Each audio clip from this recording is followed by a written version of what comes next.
कांग्रेस की बड़कागांव से विधायक अंबा प्रसाद से रांची के ईडी ऑफिस में आज फिर पूछताछ होगी। कल भी उनसे करीब 7 घंटे तक पूछताछ हुई।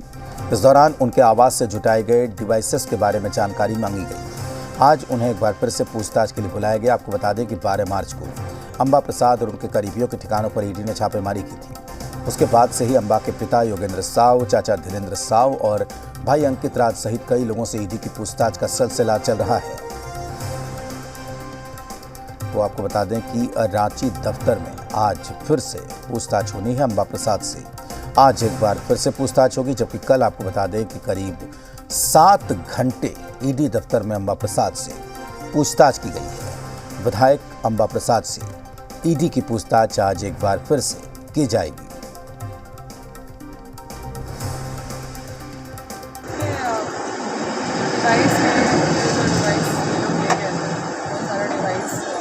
जांच करें तो उसी में कंप्लीट आना है। तो कल 7 घंटे तक ईडी की टीम ने पूछताछ की थी और आज एक बार फिर से ईडी दफ्तर में अंबा प्रसाद को पूछताछ के लिए बुलाया गया है। तो जो पूरी रेड की कार्रवाई की गई थी उसमें जो डिवाइसेस बरामद किए गए हैं अंबा प्रसाद के दफ्तर से, उसके बारे में पूछताछ होगी। और आपको बता दें कि 7 घंटे के करीब पूछताछ हो चुकी है और आज विधायक अंबा प्रसाद को एक बार फिर से ईडी दफ्तर में पूछताछ के लिए बुलाया गया है।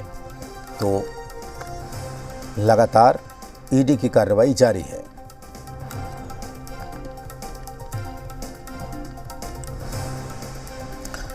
और इसी खबर पर बात करने के लिए हमारे साथ जुड़ गए हैं रांची से जी मीडिया संवाददाता कामरान से बात करते हैं। कामरान, कल 7 घंटे तक पूछताछ हुई है, आज एक बार फिर से ईडी दफ्तर बुलाया गया है, तो क्या कार्यक्रम है, वो कितने बजे पहुंचेंगी और किस तरीके के सवाल कल उनसे किए गए थे?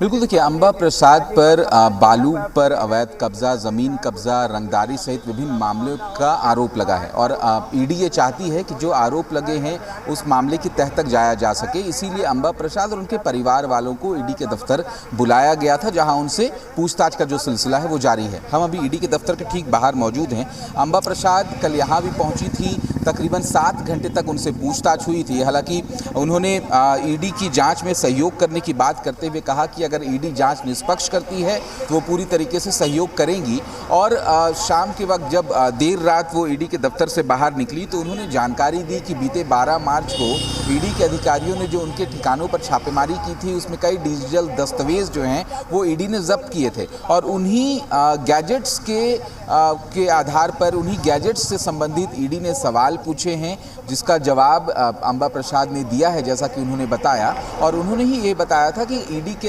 अधिकारी आज उनसे फिर पूछताछ करना चाहते हैं, इसीलिए उन्हें एक बार फिर ईडी के दफ्तर बुलाया गया है। तो साफ तौर पर जो जानकारी मिली है उसके मुताबिक सेकेंड हाफ में अंबा प्रसाद एक बार फिर ईडी के दफ्तर पहुंचेंगी, जहां ईडी के अधिकारी उनसे सवाल जवाब करेंगे और ईडी के अधिकारियों के सवालों का जवाब अंबा प्रसाद देती हुई नजर आएंगी। साफ तौर पर हम कह सकते हैं कि जो आरोप अंबा प्रसाद पर लगे हैं उसकी गहन जांच के लिए ईडी जो है वो उनसे पूछताछ कर रही है।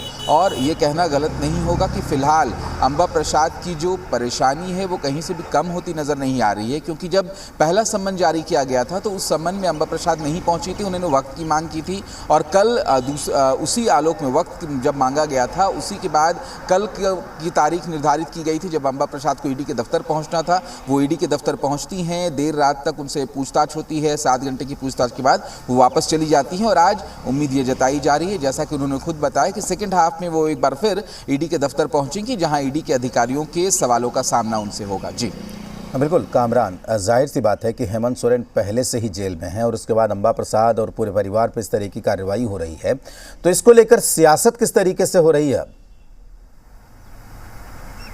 बिल्कुल, देखिए, अगर बात सियासत की करें तो सीधे तौर पर प्रवर्तन निदेशालय ने जो भी कार्रवाई झारखंड में की है उस मामले ने एक पूरे तौर पर सियासी रंग ले लिया है।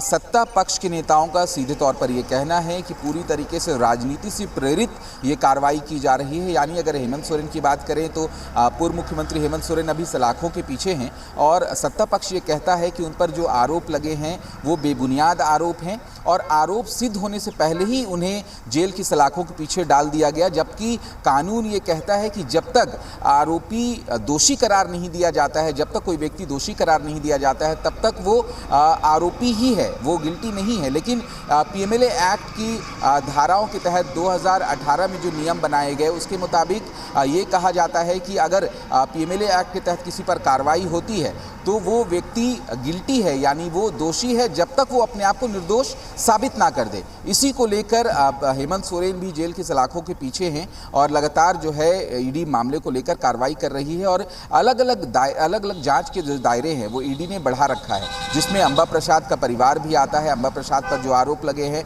उस आरोप की जांच करते हुए ईडी कार्रवाई कर रही है, उनसे पूछताछ कर रही है और पूछताछ का जो सिलसिला है वो लगातार जारी है। यहाँ पर राजनीतिक रूप इसीलिए ये लेता नजर आ रहा है क्योंकि सत्ता पक्ष का कहना है कि ईडी एक टूल्स की तरह इस्तेमाल हो रही है और जो गैर बीजेपी राज्य है वहां पर ईडी को टूल की तरह इस्तेमाल किया जा रहा है, जबकि बीजेपी का सीधे तौर पर कहना है कि जो भी व्यक्ति भ्रष्टाचार में लिप्त होगा उस पर ईडी कार्रवाई करेगी और ईडी का कार्रवाई करना कहीं से भी गलत नहीं है। तो साफ तौर पर ईडी की कार्रवाई, दूसरी तरफ ईडी की कार्रवाई पर राजनीतिक बयानबाजी भी जारी है। जी बिल्कुल कामरान, बहुत शुक्रिया आपका पूरी जानकारी के लिए। तो जाहिर सी बात है कि जिस तरीके से ये पूरा एक्शन